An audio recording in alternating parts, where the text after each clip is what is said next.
Today's episode is brought to you by Modern Grower. Let's face it, seeding in the nursery is tedious and time-consuming. Turn the drudgery into efficiency with the time and labor-saving Quick Click Seeder by Modern Grower. The Quick Click can seed a full nursery tray in seconds. It's fully compatible with all trays on the market, such as paper pot, airstrip, cell trays, prop tech, and more. The Quick Click can also be used for microgreens. Cut your time spent seeding by 75% with a Quick Click Seeder available at shop.moderngrower.co.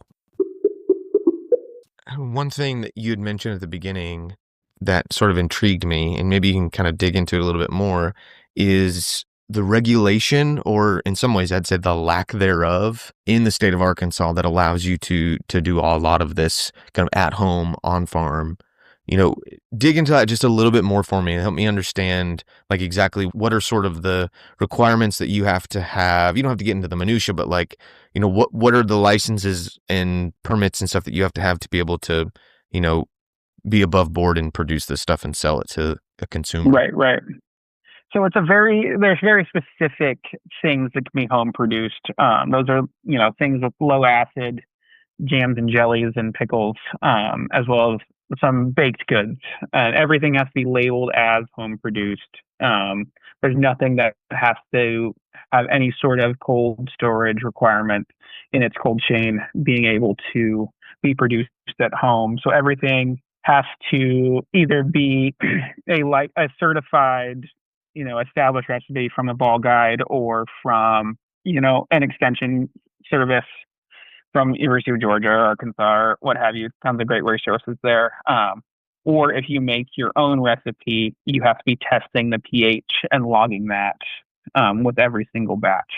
So that's something that we do is since I've created our own recipes, is we just test the pH of every batch that we're making. And then you're using, all their safe food handling practices with sanitized surfaces and stainless steel cooktops and things like that. So.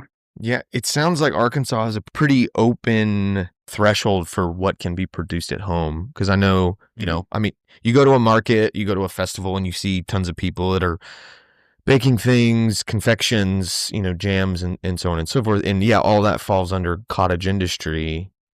But I know in the state of Georgia, they have a pretty strict limit on what is. And it's more or less, it's like baked goods. I'm showing a little bit of my nerdery, but low water activity, low acidity, those sort of things. And unfortunately, yeah, if I wanted to make a sauce or a pickle or anything like that, it won't fly at home. And maybe I need to dig a little deeper. I've tried to talk to people at the Georgia Department of Agriculture who kind of oversees that and get an idea. And I haven't really been able to get a solid answer that I feel comfortable with. And it's mostly, they don't really know what to do with people. I'm not trying to start a canned tomato sauce company. I'm just wanting to make it with my tomato seconds, and I want to be able to sell it to my customers. And as of now, I haven't found the regulatory route to be able to do that effectively. Because I had mentioned earlier, we started the pickle company, and I had to take not just a serve safe, food safety course, but I had to take an actual food processing, canning course that, and this is the same course that people who are going to start a massive, warehouse business where they're running things through an industrial canner all day long. I have to follow the same recommendations and the same requirements that they do to be able to sell, a shelf stable jar of pickled cucumbers.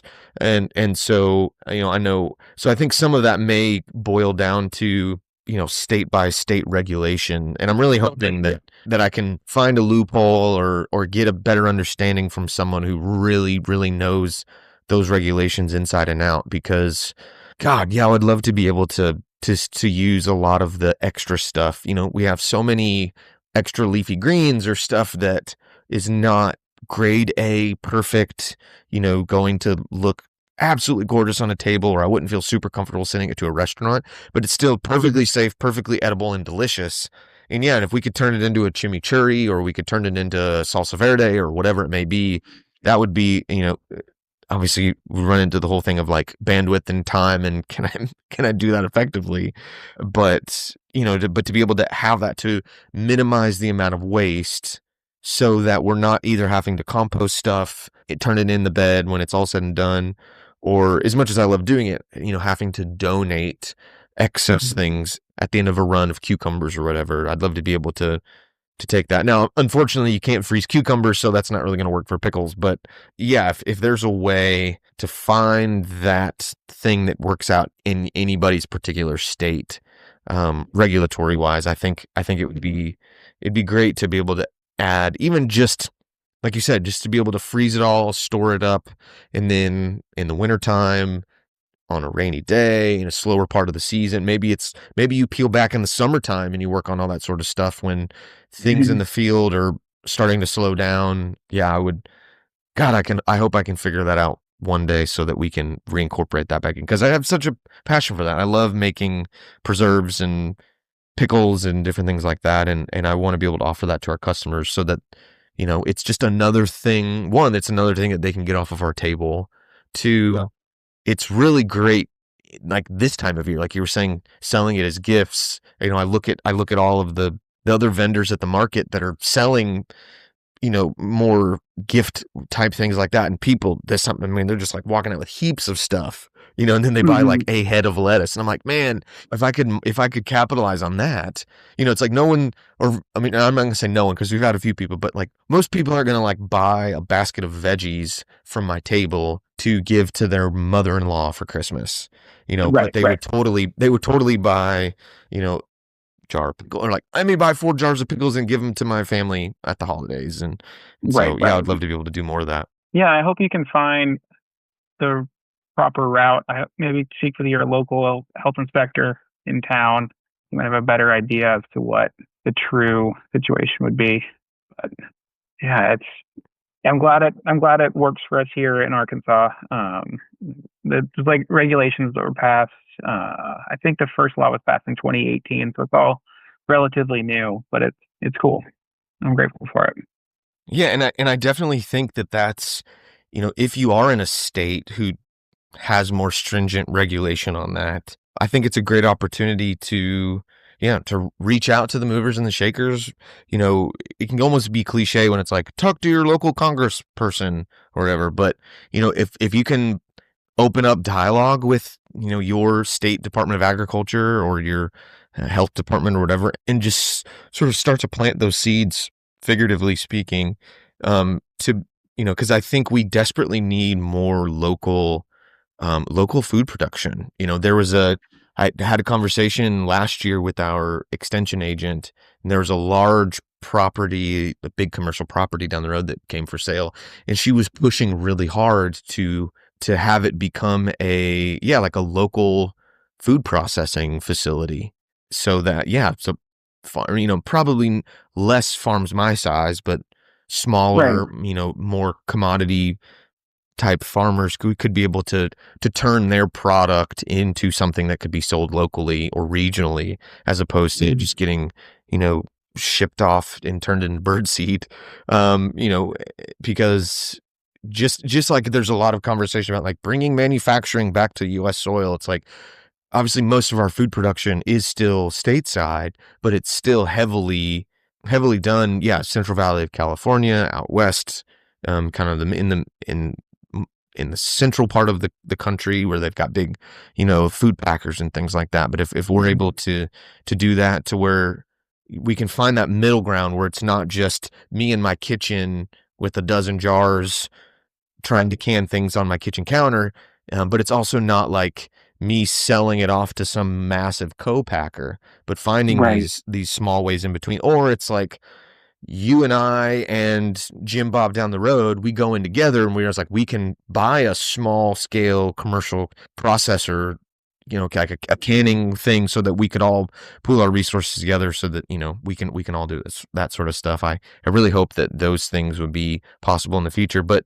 no one's going to just do it of their own volition. No congressperson or state regulator is just going to decide, like, you know what, I think this would be good. Like, they're only going to do what they feel like is in the best interest of the people that they're serving. And so I think it's important for us to make our voices heard and to plant those seeds so that we can kind of localize our food system again.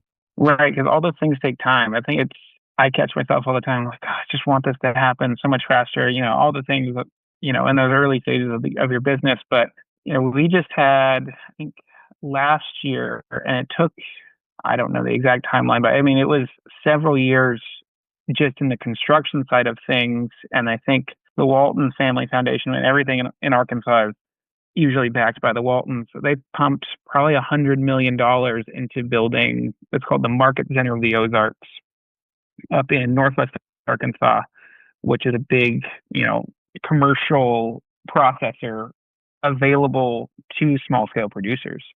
You have to, if I was to bring my carrots to them, I would have to bring at least 250 pounds of carrots in for a single batch to meet their threshold for production, which isn't something that I can really approach yet, but it's interesting to be able to even be thinking along those lines. So if, every state can have, or every region can start to open up those opportunities for things, I think it's huge. I think it helps start to keep farms alive.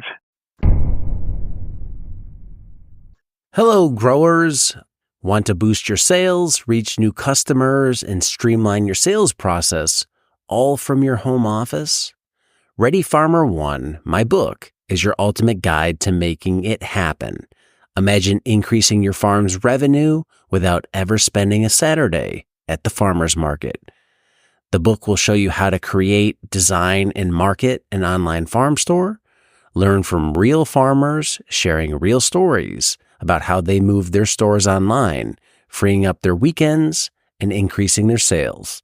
Get my book, Ready Farmer 1, on Amazon and transform your farm business today.